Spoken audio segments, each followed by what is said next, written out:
Hello students, বাহিনী নির্মলে তোমাদের প্রত্যেককে অভিনন্দন জানাই। এর আগের ক্লাসে আমি আলোচনা করেছি এনিম্যাল টিস্যু প্রকৃতপক্ষে কি। তো আজকে আমরা আলোচনা করব এপিথেলিয়াল টিস্যু প্রকৃতপক্ষে কি এবং তার সঙ্গে সঙ্গে এপিথেলিয়াল টিস্যু টাইপস কত রকমের হয়। দেখো, যেহেতু টিস্যু অনেকগুলো সেল দিয়ে তৈরি হয়, এই গ্রুপ অফ সেল প্রধানত টিস্যু তৈরি করে, তাহলে এপিথেলিয়াল টিস্যুও যেহেতু এক প্রকারের টিস্যু বা এক রকমের কলা, তাহলে এই এপিথেলিয়াল টিস্যুতেও কিন্তু আমরা অনেকগুলো সেল দেখতে পাবো। এই গ্রুপ অফ সেল এক্ষেত্রে দেখতে পাচ্ছ, একটি এপিথেলিয়াল টিস্যু স্ট্রাকচার আমি এক্ষেত্রে এঁকেছি। তাহলে আমরা দেখতে পাচ্ছি যে অনেকগুলো সেল প্রধানত এই টিস্যু তৈরি করছে, কিন্তু ঘটনা হচ্ছে এপিথেলিয়াল টিস্যুর যে সমস্ত সেলগুলো থাকে, সেই সমস্ত সেলগুলো এত কম্প্যাক্টলি তারা অ্যারেঞ্জ হয়ে থাকে যে এদের মাঝখানে ইন্টারসেলুলার স্পেস বা ম্যাট্রিক্স প্রায় থাকে না বললেই চলে।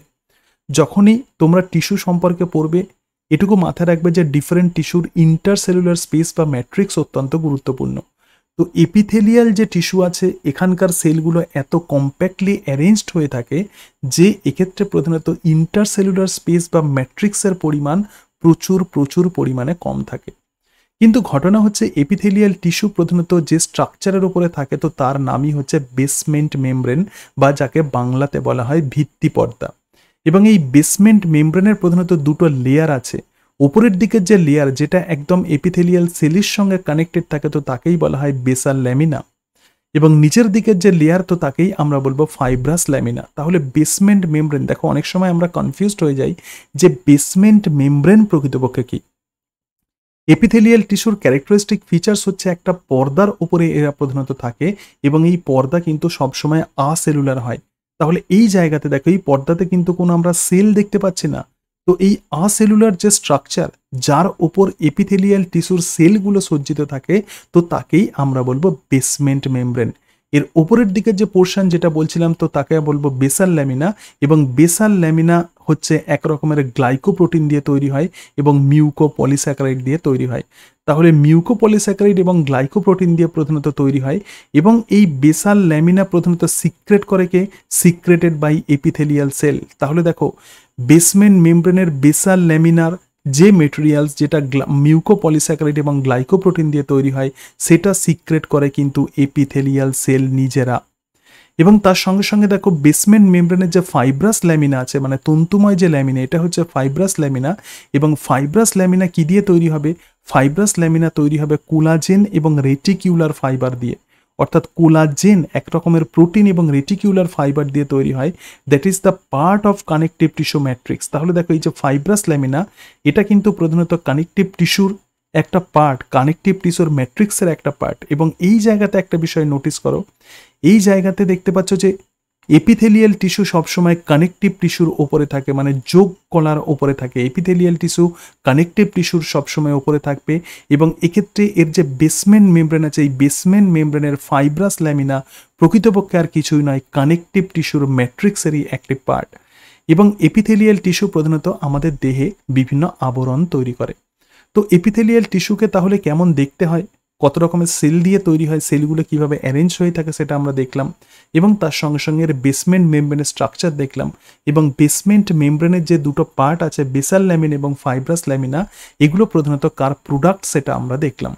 এরপরেই দেখো, আমরা একটু এপিথেলিয়াল টিস্যুর ডেফিনেশন আমরা দেখে নিই। দেখো, এপিথেলিয়াল টিস্যু, তো প্লুরাল ফর্মে একে এপিথেলিয়া বলা হয়। তাহলে এপি কথার মানে হলো আপন, আর থেলিয়াল কথার মানে হচ্ছে টু রেস্ট অর গ্রোস, মানে একটা টিস্যু যেটা অন্য টিস্যুর ওপরে বৃদ্ধি পায়, এ টিস্যু হুইচ গ্রোজ আপন অ্যানাদার টিস্যু। তার মানে এপিথেলিয়াল টিস্যু প্রধানত অন্য টিস্যুর ওপরেই থাকে, যেমন কানেকটিভ টিস্যুর ওপরে থাকে, এবং তার সঙ্গে সঙ্গে এই টিস্যুর ওপরেই প্রধানত এর বৃদ্ধি হয়, রাইট? তো এই জায়গাতে দেখো, এবার ক্যারেক্টারিস্টিক্স আমরা একটু দেখে নিই। Has a free surface which faces either A body fluid or outside the environment. দেখো, তুমি এই যে আমরা এই যে বডি, মানে তুমি আমার এই বডিকে তোমরা দেখতে পাচ্ছ, তো এক্ষেত্রে যে হাত আছে, তাহলে হাতের এই যে পোর্শনটা আছে, এই পোর্শন কি হচ্ছে, একদম এক্সটার্নাল এনভায়রনমেন্টের সঙ্গে কানেক্টেড হয়ে আছে। তার মানে এপিথেলিয়াল টিস্যুর এটাই হচ্ছে ফ্রি সারফেস। আবার যদি আমরা বডির একদম ভিতরের দিকের পোর্শন যদি আমরা দেখি, কোনো একটা অর্গ্যানকে যদি আমরা দেখি, তো অর্গ্যানে তাহলে আমরা কি দেখতে পাচ্ছি, অর্গ্যানের এই ভিতরের দিকের আবরণ, এই ভিতরের দিকের আবরণও কিন্তু এপিথেলিয়াল টিস্যু তৈরি করে। সেই জন্য বলছে এপিথেলিয়াল টিস্যুর প্রধানত ফ্রি সারফেস থাকে which faces either A body fluid, অর্থাৎ এটা বডি ফ্লুইডের দিকে প্রধানত থাকতে পারে অথবা আউটসাইড অফ দ্য এনভায়রনমেন্ট। যেমন এক্ষেত্রে দেখতে পাচ্ছি একটা মানুষের আমি ছবি এঁকেছি, তাহলে এর বাইরের একদম কভারিং যেমন এপিথেলিয়াল টিস্যু তৈরি করে, তার সঙ্গে সঙ্গে কোনো অর্গানের ইন্টারনাল কভারিংও তৈরি করে। Provide covering or lining of body or different parts of body, তাহলে এপিথেলিয়াল টিস্যু প্রধানত কি করছে, বডির প্রধানত কভারিং তৈরি করছে, অথবা বডির যে ডিফারেন্ট পার্টস আছে, কোনো অর্গ্যানস আছে, তো সেই অর্গ্যানের প্রধানত কভারিং তৈরি করে। এবং সেলস আর কমপ্লেক্টলি অ্যারেঞ্জড, তাহলে এক্ষেত্রে সেলগুলো কি হচ্ছে, সেলগুলো প্রধানত কম্প্যাক্টলি অ্যারেঞ্জড হয়ে থাকছে, সেই জন্য নো ইন্টারসেলুলার ম্যাট্রিক্স। এবং cells are either single layered or the multi layered, তার মানে এপিথেলিয়াল টিস্যুর যে সেলগুলো আছে, ভিত্তি পর্দার উপরে যে সেলগুলো থাকে, সেটা একটা স্তরে থাকতে পারে। যদি সিঙ্গেল লেয়ারে যদি থাকে তখন তাকে আমরা বলবো সিম্পল এপিথেলিয়াম, আর যদি মাল্টি লেয়ার যদি ফর্মে থাকে তো তখন তাকে আমরা বলবো কমপ্লেক্স এপিথেলিয়াম। দেখো ধরা যাক তুমি কোনো টেবিলের উপরে বই রেখেছো, তাহলে যদি সিঙ্গেল একটা যদি বই রাখো তাহলে তাকে আমরা বলবো সিঙ্গেল লেয়ার। তো টেবিলটাকে ধরে নাও সেটা বেসমেন্ট মেমব্রেন, তো তার উপরে একটা বই রেখেছো, তাহলে এটা হচ্ছে সিঙ্গেল লেয়ার। আরও একটা বই রাখলে, আরও বই রাখলে, তাহলে মাল্টি লেয়ার হলো। তো এপিথেলিয়াল টিস্যু এরকম, বেসমেন্ট মেমব্রেনের উপর যে সেলগুলো থাকে সেই সেলগুলো সিঙ্গেল লেয়ার্ড হতে পারে অথবা মাল্টি লেয়ার্ড হতে পারে। Cells are capable of division and the regeneration, তাহলে এখানকার যে সেলগুলো আছে এগুলোর কি ক্যারেক্টার্স আছে, এর ডিভিশন আছে এবং তার সঙ্গে সঙ্গে রিজেনারেশন ক্যাপাবিলিটি আছে through out the life.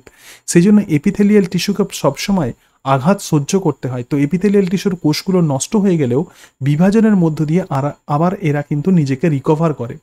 Between the epithelium and the connective tissue, তাহলে দেখো এপিথেলিয়া আবরণী কলার যে কোষগুলো আছে, এগুলো আবরণী কলা বা এপিথেলিয়াল টিস্যু প্রধানত কিসের ওপরে থাকবে, কানেকটিভ টিস্যুর ওপরে থাকবে। সেই জন্য বলছে between epithelium and the connective tissue a non living acellular basement membrane present. তাহলে দেখো এই জায়গাতে তাহলে আমরা কি দেখতে পাবো, এপিথেলিয়াল টিস্যুর ক্যারেক্টারিস্টিক যে ফিচার্স, তো সেটা হচ্ছে বেসমেন্ট মেমব্রেন থাকবে প্রেজেন্ট অনলি ইন এপিথেলিয়াম। তাহলে বেসমেন্ট মেমব্রেন প্রধানত যে 4 রকমের টিস্যু আছে তার মধ্যে কেবলমাত্র এপিথেলিয়াম টিস্যুতেই আমরা বেসমেন্ট মেমব্রেন দেখতে পাবো, secreted by underlying connective tissue and the epithelial sell.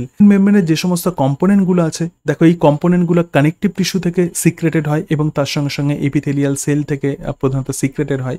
Due to absence or the little space between the cells, the blood vessel and the lymph vessels are absent.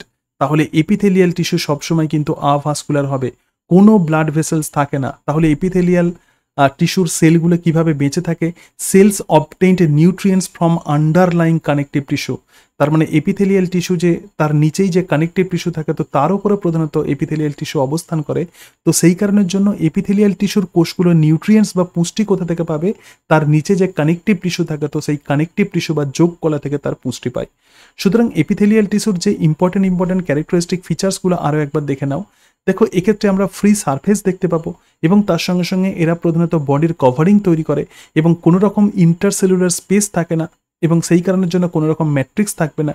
এবং epithelial টিস্যুর কোষগুলোর division এবং regeneration capability থাকে এবং epithelial টিস্যুর সেলগুলো সবসময় basement পর্দার উপরে সজ্জিত থাকবে এবং এক্ষেত্রে কোনো রকম ব্লাড ভাস্কুলার সিস্টেম আমরা দেখতে পাই না।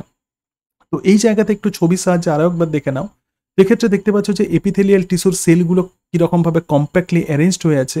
যেহেতু কম্প্যাক্টলি অ্যারেঞ্জড হয়ে আছে, তো সেই কারণের জন্য এক্ষেত্রে কোনো রকম আমরা ইন্টারসেলুলার স্পেস বা ম্যাট্রিক্স আমরা দেখতে পাবো না।